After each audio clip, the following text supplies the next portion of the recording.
Kalau ada kondisi yang tidak sesuai harapan, biasanya teman-teman meresponnya seperti apa? Ada 4 respon yang biasa kita lakukan ketika dipicu oleh suatu kondisi yang tidak ideal. Yang pertama, melawan emosinya. Ketika kita terpicu marah, kita melawan emosi marah tersebut dengan mengekspresikannya lewat kata-kata yang kasar, nada yang tinggi, ataupun tindakan yang bersifat fisik, memukul, mencubit, menampar, atau melempar barang. Nah, itu namanya kita sedang melawan rasa marah atau emosi yang kita rasakan. Dan ini ada efeknya terhadap orang-orang yang ada di sekitar kita yang terdampak dari kemarahan kita. Bukannya selesai masalahnya, justru tambah besar masalahnya. Kenapa? Karena emosi bersifat menular. Jadi kalau kita melawan emosi kita, mengekspresikan kemarahan kita dengan marah-marah, akhirnya orang di sekitar jadi ikutan marah dan membuat kita jadi semakin tambah parah marahnya. Yang kedua namanya adalah kita menekan emosi kita. Karena kita males ya atau takut jadinya bertengkar, jadinya ribut, jadinya berantem. Ketika kita marah, kita pendam emosi kita.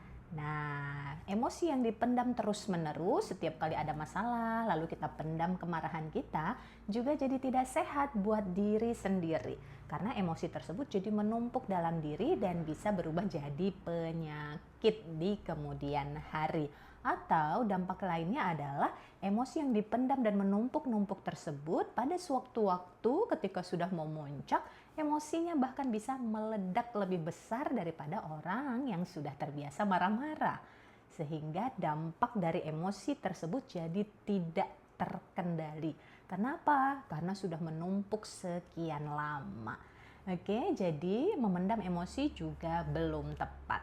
Yang ketiga, ada orang yang melakukan pengalihan ya. Jadi ketika dia marah atau merasakan emosi yang tidak nyaman, dia mengalihkan emosinya dengan melakukan kegiatan lain. Misal dia jadi shopping, belanja-belanja untuk melepas atau mengalihkan kemarahannya, atau dia jadi makan berlebihan, atau jadi banyak tidur, atau jadi kecanduan ya, main game, pornografi, rokok, ya kan, atau bahkan ke perselingkuhan.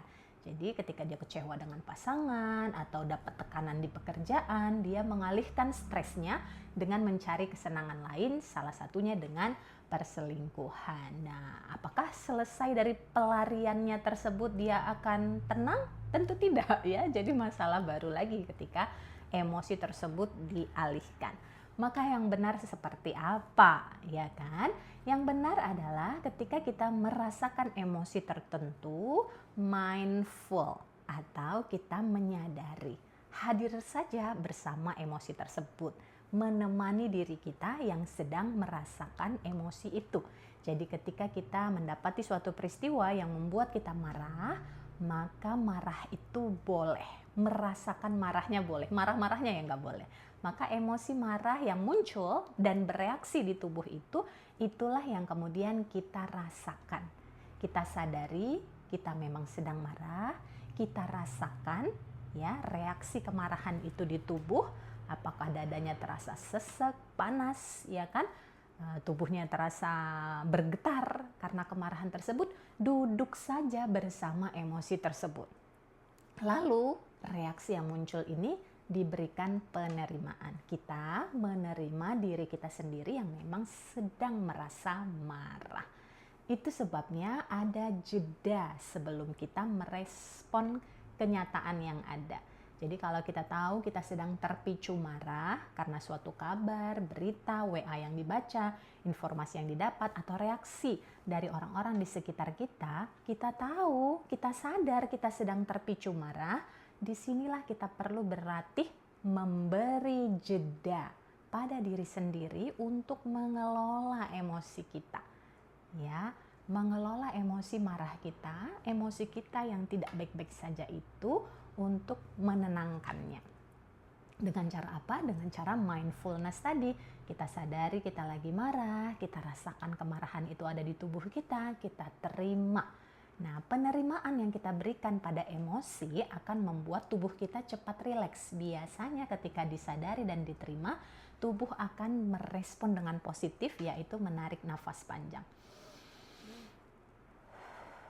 Itu refleks tubuh ketika kita kasih perhatian. Dia tahu cara merilekskan kembali tubuhnya.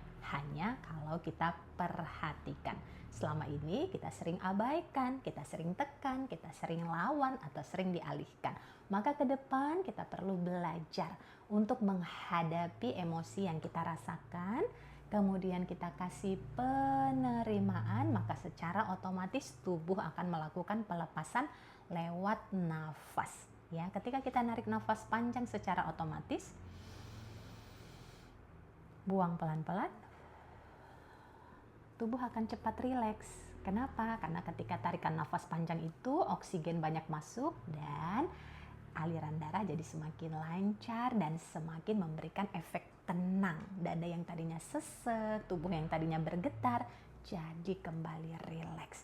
Dan kalau sudah rileks, kalau sudah tenang, maka silahkan merespon kenyataan tersebut. Pastinya nada sudah lebih tenang, pikiran sudah lebih jernih dan terbuka untuk diskusi, respon jadi jauh lebih bijaksana. Dan untuk itu teman-teman, kami mengajak teman-teman untuk ikut bergabung dalam webinar manajemen emosi yang kami adakan Jumat 22 Mei 2026 secara online. Tiketnya 100.000 saja dan teman-teman sudah bisa dapat bekal manajemen emosi untuk dirinya maupun untuk orang-orang di sekitarnya. Sehingga manfaatnya tentu relasinya jauh lebih sehat, rezekinya jauh lebih lapang dan jiwanya jadi semakin sehat.